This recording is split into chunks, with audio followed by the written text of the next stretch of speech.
going on? Welcome to Travel Feels. Man, it feels good to be out. I've been sick for the last couple days, 3-4 days, and I haven't really left the house too much, so it feels really good.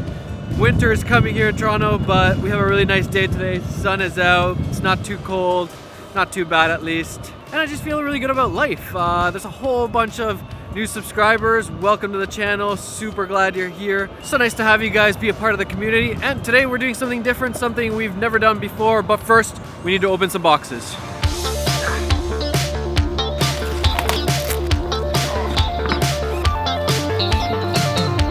Look at this thing. This thing's a beast. Massive light.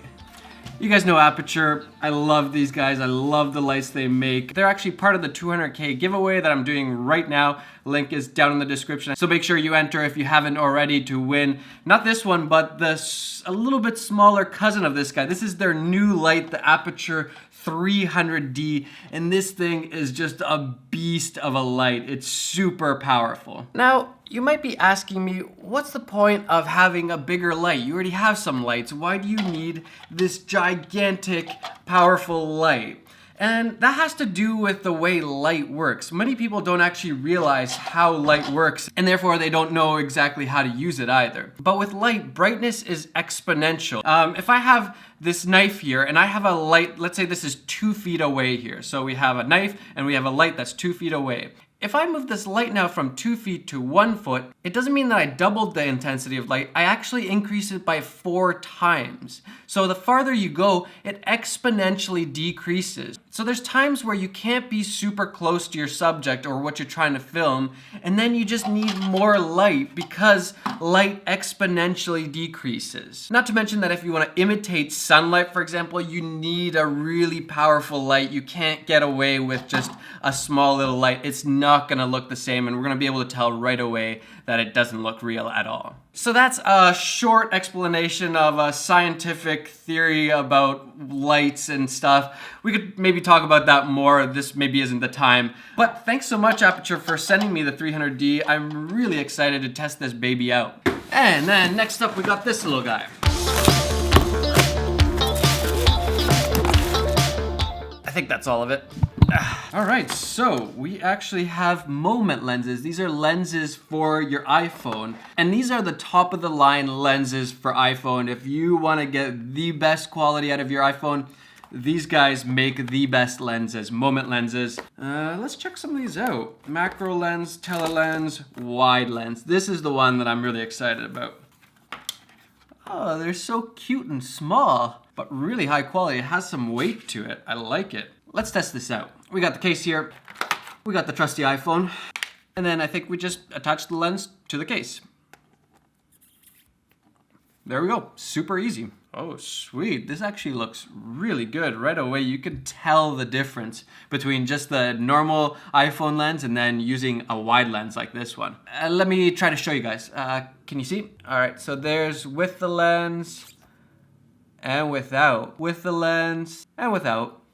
So that's a pretty big difference. I'll try and do a nice little review or some sort of video about iPhone photography, videography or something and show this stuff off some more. I actually really like this. All right, but today I actually wanted to do the very first Q&A. I've actually never done a Q&A video. I just realized that I haven't done a single Q&A video and I feel like I should. I feel like you guys deserve some answers for your questions. And I thought I would call this segment Ask Matty. That's how I'm gonna do all my Q&As. You can ask me anything, whether it's about my YouTube journey or about filmmaking or about travel, whatever it is, I'd love to answer some of your guys' questions. I asked for questions on a YouTube video, I don't even know how long ago it was. Did you just give me some questions that I could answer? I'm gonna answer some of those. And the first question is by Billy, and he's asking, what is your main camera? Well, just give me a second, I'll go grab it. And we're back. So right now I am using the 1DX Mark II. It's a Canon camera. I had a Sony, I have a Panasonic GH5, but I just really didn't like them that much. So this has now become my new main camera, I would say. This thing I'm using the most. I do have a C300 Mark II also, which is more of a cinema camera. It's for documentary shooting, not so much for YouTube and vlogging and this kind of stuff. And right now I'm actually using the 60 Mark II to film this video. I'm kind of testing that out. and seeing if it's any good. And guys, how good is it to have autofocus that actually works? A little bit too close, right? Still focusing though. Man, that's one of the big things that I was really missing. For YouTube video making, you just really need good autofocus, and Canon really has that covered. I made a whole video about why I'm switching over to Canon, and so this is my main camera, and I'm thinking about trying to make the 60 Mark II my kind of B camera. And actually it's a lot nicer for vlogging too, just because it's smaller. Let me show you guys. So this is the 60 Mark II, and here's the 1DX Mark II. So you can see it's quite a bit bigger, this guy. So I'm trying to figure out if this will be a nice complement to this big boy.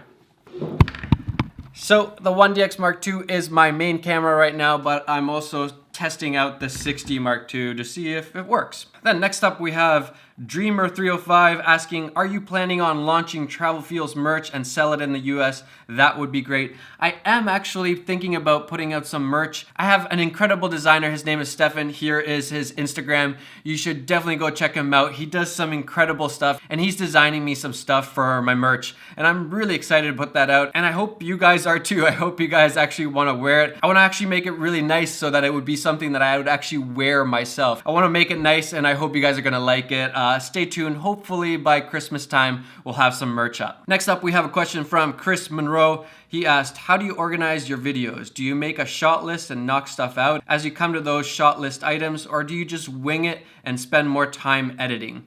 I'm actually the type of person who likes to plan out my videos quite a bit. I usually have a note in my iPhone, and I just go through the whole idea from the intro, the main talking points, and then how I end it. And that's how I find it works best for me. Now, I don't go through and shot list every shot. That would be too much. But I do kind of try to plan it out that I'm going to talk about this thing over here, and then I'm going to talk about this thing over here. It really helps for me. It helps me to make a cohesive video that has a story or some sort of point to it. So yeah, I do plan out my videos, but I'm not super rigid on it. I like to improv on it also. Next up, we have a question from Charlie David. He asked, how do you decide which countries you're visiting on your travels? That's actually a good question. I don't actually know the answer to that necessarily. I've kind of just gone with the flow. There's been a couple times where a company or a tourism board has been like, hey, you want to check out our country or check out that country and do some sort of project around it. And that's how a lot of my travels have gone. But I've also gone on some personal trips, like we went to the Philippines with my wife last year, and that's because my wife is Filipino. So it's just a really cool experience seeing the Philippines, seeing her culture, and getting to explore some of those amazing islands.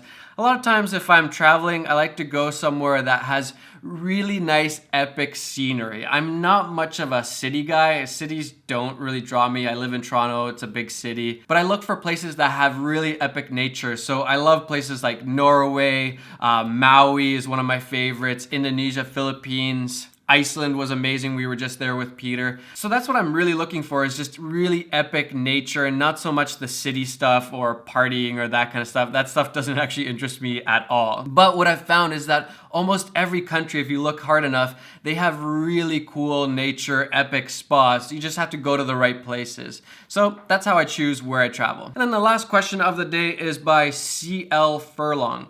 He's asking, what's your advice for someone under 250 subs who wants to make some noise, get noticed, and build a platform?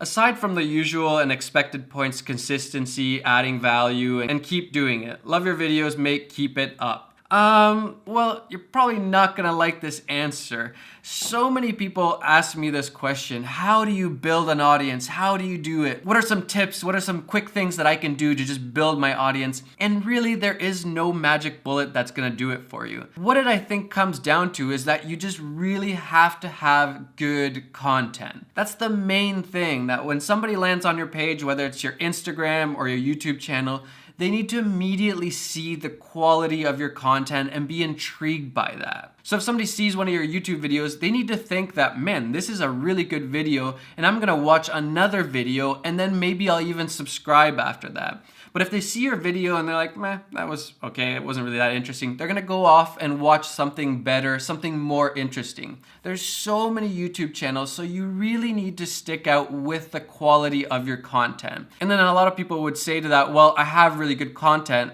And I would challenge that. If you're not growing consistently, and I'm not talking about insane massive growth like a Peter McKinnon, but if you're not continually getting subscribers, then you really need to think, is my content actually that good? And a lot of it has to do with just storytelling. If you're not actually talking about anything worthwhile, then people probably aren't going to be that interested and they're not going to subscribe to your channel. But even if your, let's say, visuals aren't that insane, but you're telling a really cool story, then people will like that and they will start following you.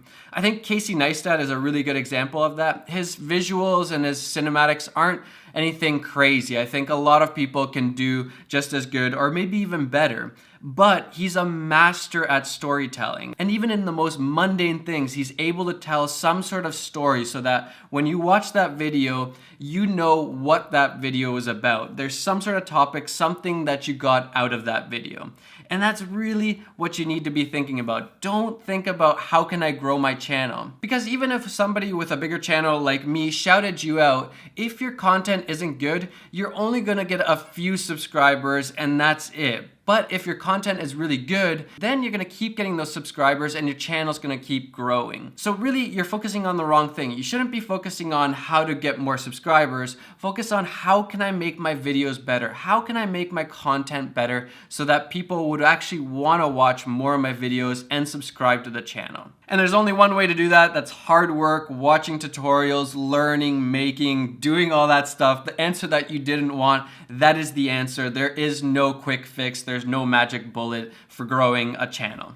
All right, I hope you guys enjoyed this first segment of Ask Matty. I want to do more of these. I want to answer your guys' questions because I'm sure you guys have a lot of things you guys are interested in and just want an opinion on. So I'd love to do more of these.